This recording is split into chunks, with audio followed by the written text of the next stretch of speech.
What's up? I'm Lily. Revenge Crown brings you the stories that keep you hooked. If that sounds good, smash subscribe and let's go. During our first dance, Mom cornered us. Give your sister the diamond set for her wedding. She deserves it more, my sister added. Stop being dramatic, it's just jewelry. My husband's hand found mine as he led me away from them without breaking stride. We continued dancing as if nothing had happened, but his jaw was tight. Did your mother just demand my grandmother's diamonds? Marcus asked quietly. Yes, I said. She did. The 4-carat set that's been in my family since 1924. That would be the one. Marcus's grandmother, Eleanor, had given me the diamond set 3 months before our wedding. A necklace, earrings, and bracelet, all Art Deco platinum and diamonds. The pieces had been passed down through 4 generations of firstborn wives in the Thornton family. Eleanor had taken my hands in hers, placed the velvet box between them, and said, "These belong to you now, Rebecca. Wear them with joy. I'd worn them today." They were currently locked in the hotel's safe upstairs. The song ended. Mom appeared at Marcus's elbow immediately. "We need to talk about the diamonds," she said. "No, we don't," Marcus replied pleasantly. "Those are Rebecca's now. They're not up for discussion. But Jessica's wedding is in 4 weeks. Mom pressed. She has nothing to wear. Rebecca can let her borrow them. No, I said simply. My sister Jessica materialized beside Mom. Come on, Becca. I'm your sister. You'd let me borrow jewelry for my wedding. Not family heirlooms worth $180,000, I said. Jessica's eyes widened. They're worth what? $180,000, Marcus repeated clearly. They were appraised last month for insurance purposes. They're irreplaceable antiques that have been in my family for a century. And they're not leaving Rebecca's possession. Then she's being selfish, Mom said, raising her voice. Several guests turned to look. Family shares with family, Mom, I said quietly. We're at my wedding reception. Drop it. Not until you agree to let Jessica borrow the diamonds. Marcus pulled out his phone. Hotel security is 3 buttons away. Would you like to continue this conversation with them? Mom's face flushed. You wouldn't dare. Try me, Marcus said. His voice was calm, but his eyes were steel. Mom grabbed Jessica's arm. We'll discuss this later, Rebecca. When your husband isn't being unreasonable. They walked away. Marcus exhaled slowly. That was fun. Welcome to my family, I said.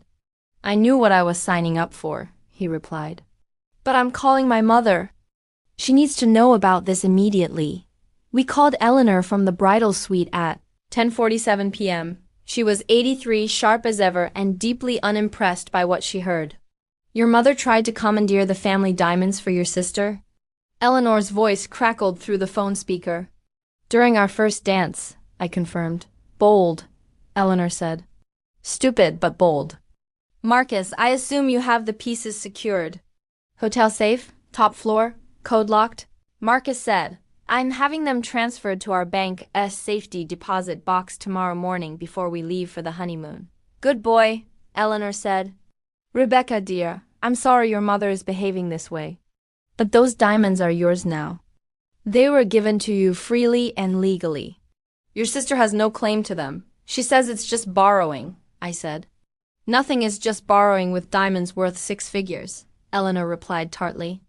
Especially not diamonds with 4 generations of family history. What happens if your sister loses an earring? Damages the clasp.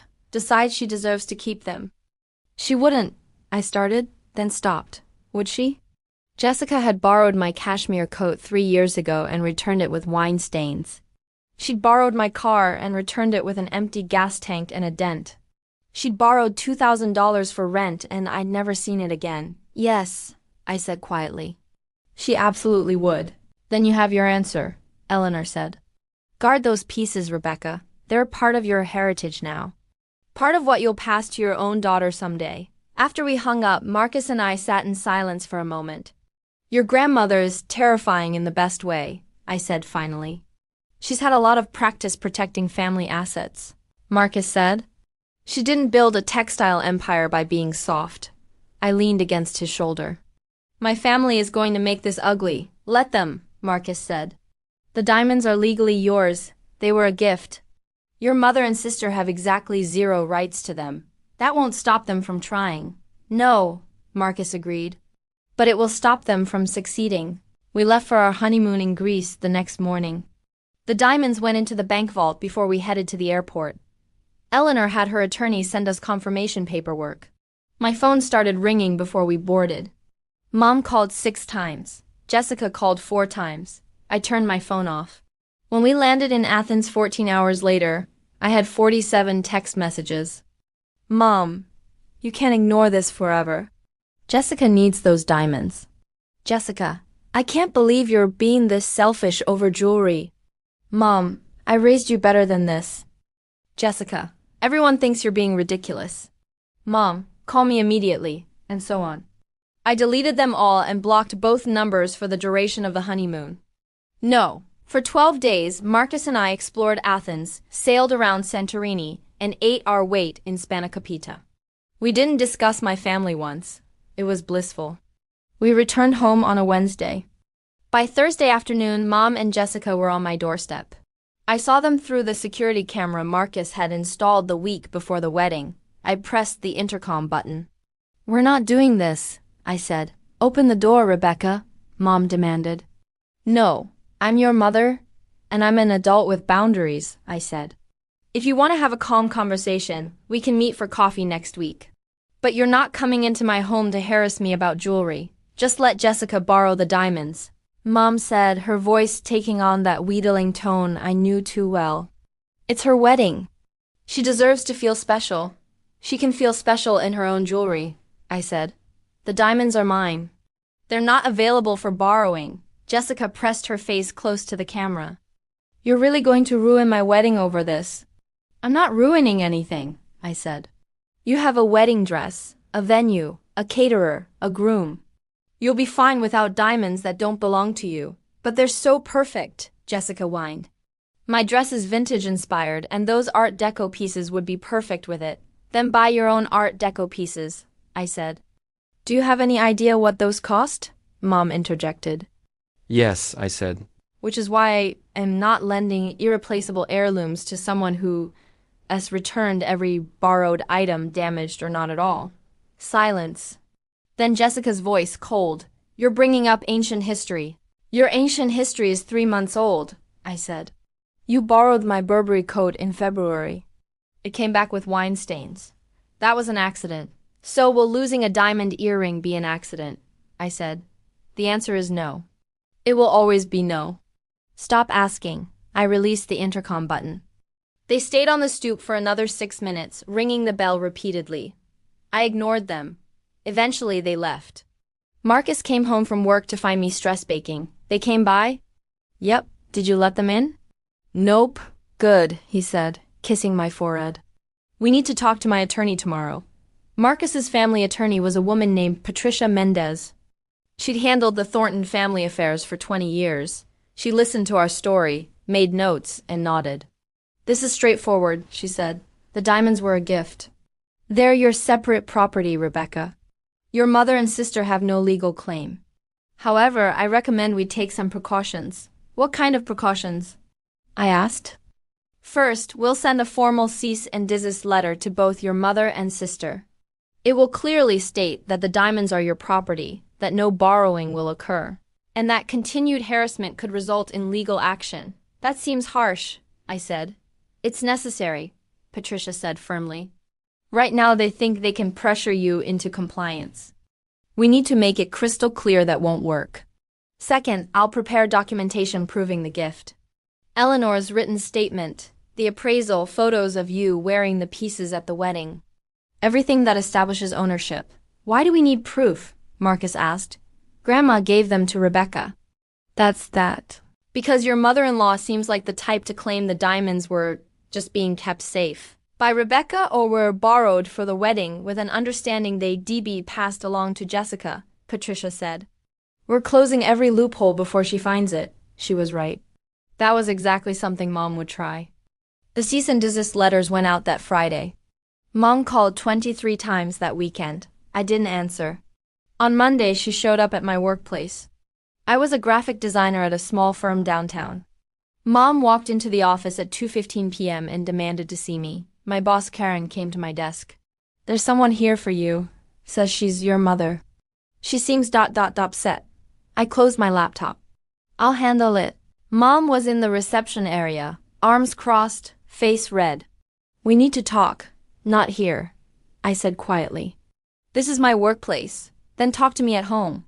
You've been ignoring my calls because you won't respect my boundaries, I said. Mom, I received a legal letter from your attorney. You got a legal letter from mine. The answer is still no. It will always be no. Legal letters? Mom's voice rose. You sent legal threats to your own mother? You demanded I hand over 6-figure heirlooms that don't belong to you, I said. What did you expect? I expected my daughter to care about her sister's happiness. I do care, I said. But caring doesn't mean giving away irreplaceable family jewelry. They're not your family, Mom hissed. Not really. You've known the Thorntons for 3 years. I'm your blood. The Thorntons treat me better in 3 years than you have in my entire life, I said quietly. Mom looked like I'd slapped her. You need to leave, I said. If you don't, I'll call security. You've changed, Mom said. That family has poisoned you against us. No, I said. That family showed me what respect looks like. There's a difference. She left. Karen appeared at my elbow. You okay? I'm fine, I said. I'm sorry about that. Don't apologize, Karen said. Family drama happens. But if she comes back, I'm calling the police. That kind of confrontation isn't acceptable in a workplace. Jessica's wedding was 3 weeks away. The harassment intensified. Mom called from different numbers: her cell, her office, friends' phones. When I blocked those, she started emailing. When I filtered her emails, she sent Facebook messages, Instagram DMs, even LinkedIn messages. Jessica was worse. She started a whisper campaign among our extended family. Rebecca is ruining my wedding. Rebecca is selfish. Rebecca values jewelry more than family. Cousins started calling. Aunts weighed in. My Uncle Gary left a voicemail. Just give your sister the damn diamonds. It's not worth tearing the family apart. I made a group text to the extended family. The diamonds in question are family heirlooms worth $180,000. They were given to me by Marcus's grandmother, and they've been in his family for 100 years. They are not mine to lend. They are mine to protect and eventually pass to my own children. Jessica's wedding will be beautiful without them. She has other jewelry options. This isn't about jewelry. It's about Mom and Jessica believing they're entitled to anything they want from me. I love you all, but I'm done discussing this. 30% of the family backed me immediately. 50% stayed silent. 20% doubled down on Jessica's side. I unfriended the 20%. Life was too short. 2 weeks before Jessica's wedding, things escalated. Marcus and I came home to find our front door lock damaged. Someone had tried to pick it. The security camera caught a figure in a hoodie attempting entry for 17 minutes before giving up. We called the police. They filed a report, reviewed the footage, and identified the person by build and gait. Jessica. Do you want to press charges? The officer asked. Marcus and I looked at each other. Not yet, I said. But we want this documented. We'll keep the report on file, the officer said. I'd recommend upgrading your security system. We installed a monitored alarm system the next day. Cameras at every entrance. Motion sensors, the works. Patricia Mendez was furious when we told her. That's breaking and entering. You could have her arrested. She's my sister, I said. She tried to burglarize your home, Patricia countered. Family or not, that's a crime. Let me talk to her first, I said. I called Jessica. She answered on the 3rd ring. Why? I asked simply. Silence. Then, I don't know what you're talking about. The police have you on camera trying to break into my house, I said. Why? More silence. Then, quietly, I just wanted to look at them. You wanted to steal them, I corrected. I wasn't going to steal them. Jessica's voice rose. I just thought, if I could borrow them without you knowing, and return them after the wedding. You'd never have to know. That's still stealing, Jessica. It's borrowing. It's breaking into someone's house and taking their property without permission, I said. That's theft. That's burglary. That's a felony. You wouldn't actually press charges, Jessica said. I'm your sister. Try me, I said. The police report is filed. The footage is saved. One more stunt like this, and I will absolutely press charges. You've become such a bitch, Jessica spat. I've become someone with boundaries, I said. There's a difference. I hung up. Marcus was watching me. You okay? No, I admitted. My sister just tried to rob us. I'm pretty far from okay. Do you want to skip the wedding? I thought about it. Yes, but if we don't go, they'll say we're being petty. That we're punishing Jessica for asking for the diamonds. Who cares what they say? I do, I said. I hate that I do, but I do. Then we'll go, Marcus said. But the diamonds stay in the vault. And we're leaving immediately after the ceremony. No reception. Deal. Jessica's wedding was on a Saturday in November. The venue was a country club Mom had probably mortgaged her house to afford. Everything was cream and gold and roses. Jessica looked beautiful in her vintage-inspired gown. She wore a simple pearl necklace, not Art Deco diamonds, but elegant nonetheless. Mom saw us arrive and immediately made a beeline for me. Where are the diamonds? In a vault, I said pleasantly. You didn't even bring them? Mom's voice was shrill. After everything, including my sister trying to break into my house to steal them? No, I didn't bring them, I said. That was a misunderstanding. That was a crime, Marcus interrupted. One we chose not to prosecute out of family loyalty. You're welcome. Mom's face cycled through several emotions before settling on cold fury. You've both made your position clear. Don't expect to be part of this family anymore. If being part of this family requires letting people steal from me, I'll pass, I said. We sat through the ceremony. Jessica and her groom, Dylan, exchanged vows. He seemed nice enough. Hopefully he'd fare better with my family than I had. The moment the ceremony ended, Marcus and I stood to leave.